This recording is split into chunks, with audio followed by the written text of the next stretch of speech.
सभी को नमस्कार। आज के इस वीडियो सेशन में हम लोग देखेंगे उत्तर लेखन कार्यक्रम की क्या रणनीति होनी चाहिए।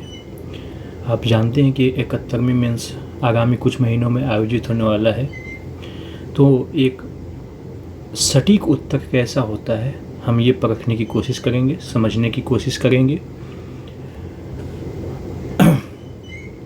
देखिए, उत्तर जो होता है उसमें हम दो चीज़ों को देखेंगे, एक कि उत्तर कैसा होना चाहिए और दूसरा हम इन बातों पे चर्चा करेंगे कि उत्तर में क्या होना चाहिए। कैसा होना चाहिए जब हम इस पे चर्चा करते हैं तो उत्तर में 3 पॉइंट पे हम चर्चा करेंगे। पहला, संक्षिप्त, सटीक और सारगर्भित। ये 3 पॉइंट हैं, यानी कि उत्तर जो होना चाहिए वो संक्षिप्त होना चाहिए, सटीक होना चाहिए और सारगर्भित होना चाहिए। अब इन 3 शब्दावलियों का हम लोग अर्थ समझेंगे। संक्षिप्त कहने का अर्थ है कि उत्तर जो होना चाहिए एकदम शॉर्ट होना चाहिए, उसमें बातूनी चीज़ों का उल्लेख नहीं होना चाहिए कि आप बात बना रहे हैं। पॉइंट वाइज एकदम डिस्कस किया करना चाहिए कि जो क्वेश्चन में डिमांड है उसे पूरा करना है। सटीक का अर्थ है कि जितना पूछे उतना ही लिखना है, न कि अपने ज्ञान का प्रदर्शन करना है। सारगर्भित कहने का अर्थ हो कि आपका जो वाक्य संरचना हो वो कसा हुआ हो और हर एक शब्द में ऐसा लगता हो कि हाँ एकदम जान पड़ता हो। तो संक्षिप्त हो, सटीक हो और सारगर्भित हो, ये 3 चीज़ों पे हमें काम करना होता है। अब जब दूसरा चीज़ देखते हैं कि उत्तर में क्या होना चाहिए। देखिए, उत्तर कोई भी उसमें 3 पार्ट होते हैं। पहला, भूमिका, यानी कि जहाँ से हम लोग शुरुआत करते हैं। जब हम पाते हैं कि उत्तर में 3 चीज़ें होनी चाहिए, भूमिका, मुख्य भाग और निष्कर्ष। भूमिका किसी भी प्रश्न का यानी कि किसी भी उत्तर का शुरुआती भाग होता है और हमें ये ध्यान देना होगा कि इस भूमिका को हमें 3 से 4 लाइन में लिखना है, इससे ज़्यादा नहीं। अब बात आती है कि भूमिका आखिर कैसा होना चाहिए, कैसे शुरुआत करें किसी प्रश्न के उत्तर का।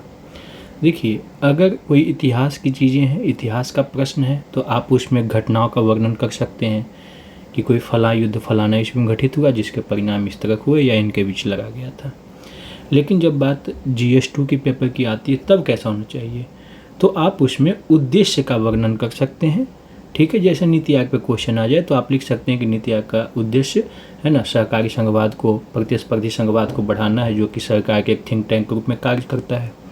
तो आप उद्देश्य का भी वर्णन करके या घटनाओं का वर्णन करके भूमिका की शुरुआत कर सकते हैं।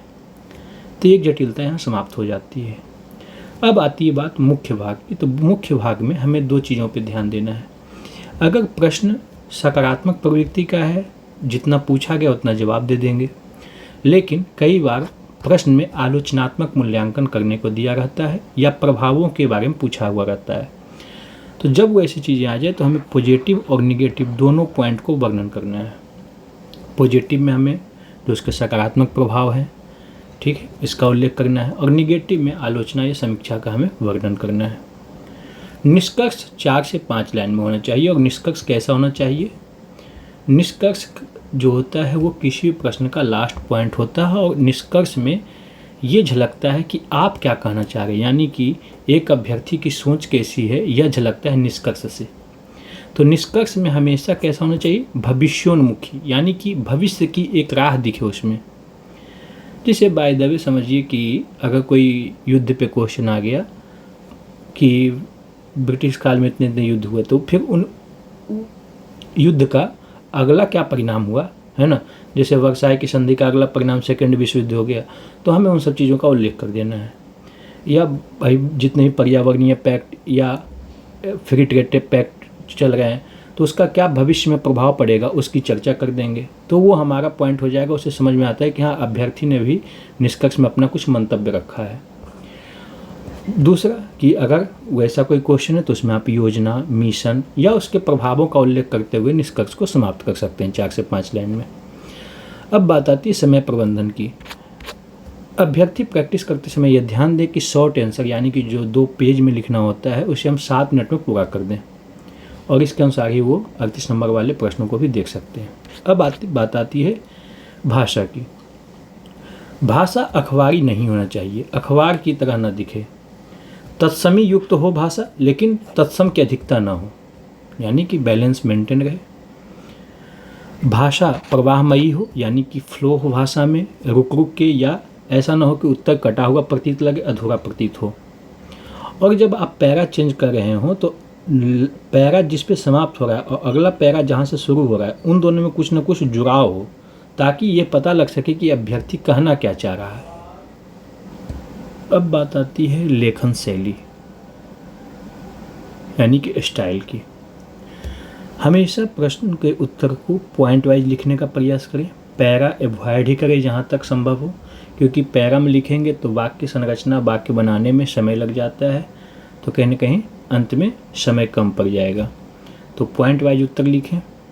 डायग्राम, फ्लो चार्ट बना के आप जो है बड़ी बातों को छोटे जगह में प्रस्तुत कर सकते हैं, समय की बचत होगी।